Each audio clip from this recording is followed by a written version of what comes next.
I'm Michael Smith, the Associate Director of IT here at iNova. iNova is a pharmaceuticals company that has a number of big brands out there in the consumer space. Ones you might have heard of might be Difflam, Reef, Dermavine. We were separated out from a much larger pharmaceuticals company maybe 18 months ago, and we're sort of left with a bit of a copy and paste of IT systems that we needed to make sure we tailored for the needs of our guys here.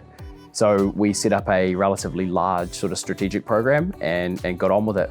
I think we were probably a case study in how not to do things. We had a number of dated PCs out there in the environment, and we're not talking about just in an office. It's a sales engine, so there's people all over Australia, multiple different instances of operating systems and endpoint protection.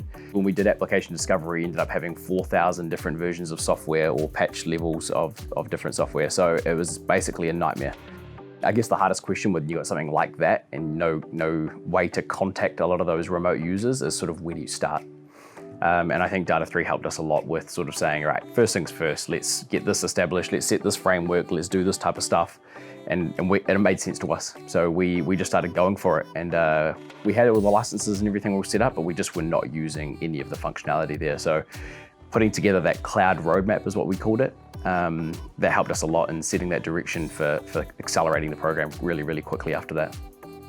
We did the migration to OneDrive right up front, which got a lot of the data off where it needed to be into the cloud and got that set up, which made for the actual in-state migrations to be a lot simpler, a lot more straightforward. We packaged up 90 applications, so it's a significant reduction down from 4,000.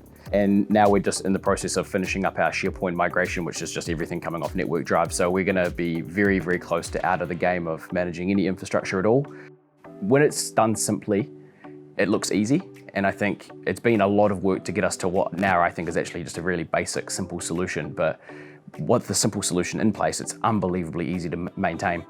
A new user comes on board in Singapore, we just plug them in, computer images, basically images itself, we deploy the application specific to their role, and they're away going. If someone comes in, they've lost their computer, we just log them into a new pre-image machine, and all of their stuff is synced down from the cloud within 10 minutes. Everybody just has modern computing software and hardware now, simple as that. Everything just works nicely and unifiedly. No one's computers lock up or freeze or break. So it's just completely seamless now, and it's almost unfathomable to think of how we used to operate.